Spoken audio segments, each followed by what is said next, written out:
Hello, നിങ്ങൾ എവിടെയെങ്കിലുമൊക്കെ ഉരുണ്ട് തരണ്ട് വീണിട്ട് കയ്യോ കാലോ ഒക്കെ മുറിഞ്ഞു കഴിഞ്ഞാൽ ടി എടുക്കണം എന്നൊരു ഡൗട്ട് നിങ്ങൾക്ക് വരാറുണ്ടോ? അങ്ങനെയാണെങ്കിൽ നിങ്ങൾ ഈ വീഡിയോ ഒന്ന് കണ്ടു നോക്കൂ. നിങ്ങളുടെ പ്രീവിയസ് വാക്സിനേഷൻ സ്റ്റാറ്റസും അതുപോലെ മുറിവിന്റെ തരവും വെച്ചിട്ടാണ് ഇനി നിങ്ങൾക്ക് ടി വേണോ വേണ്ടയോ എന്നൊക്കെ നിശ്ചയിക്കുന്നത്. അതുപോലെ തന്നെ നമ്മളുടെ സർക്കാർ പറഞ്ഞിട്ടുള്ള വാക്സിനേഷൻസ് ഒക്കെ ഷെഡ്യൂൾ അനുസരിച്ചിട്ട് എടുത്തു പോന്നിട്ടുള്ളവരാണ് നിങ്ങളെങ്കിൽ നിങ്ങളുടെ കുട്ടിക്കാലത്ത് തന്നെ നിങ്ങൾക്ക് ടിയുടെ വാക്സിൻസ് കിട്ടിയിട്ടുണ്ടാവും. പ്രൈമറി ഡോസ് ഓൾറെഡി കിട്ടിയിട്ടുണ്ടാവും.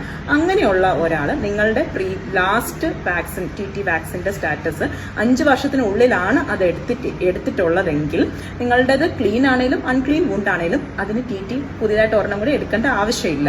വൂണ്ട് മാനേജ്മെന്റ് ചെയ്താൽ മതി. നേരെ മറിച്ച് 5 മുതൽ 10 വർഷത്തിനുള്ളിലാണ് എടുത്തിരിക്കുന്നതെങ്കിൽ സിംഗിൾ ഡോസ് ഓഫ് ടി ആവശ്യമാണ്. പക്ഷെ 10 വർഷത്തിന് മുകളിലാണെങ്കിൽ ക്ലീൻ്റെയും അൺക്ലീൻ്റെയും മാനേജ്മെന്റിൽ ചെറിയൊരു വ്യത്യാസമുണ്ട്.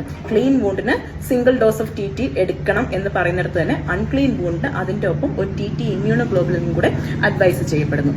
അതുപോലെ തന്നെ നിങ്ങൾക്ക് ഒരു അറിവുമില്ല, നിങ്ങളുടെ ടിന്റെ സ്റ്റാറ്റസിനെ പറ്റിയോ വാക്സിനേഷൻ സ്റ്റാറ്റസിനെ പറ്റിയോ ഒരു അറിവും ഇല്ലാത്തവരാണെങ്കിൽ ക്ലീൻ വൂണ്ടിന് നിങ്ങൾക്ക് full dose of full course of T നമ്മൾ റെക്കമെൻഡ് ചെയ്യുന്നു. അതുപോലെ തന്നെ അൺക്ലീൻ ആയിട്ടുള്ള വൂണ്ടിന് ഫുൾ ടി കോഴ്സിന്റെ ഒപ്പം തന്നെ ടി ഇമ്മ്യൂണോഗ്ലോബുലിനും അഡ്വൈസ് ചെയ്യപ്പെടുന്നു.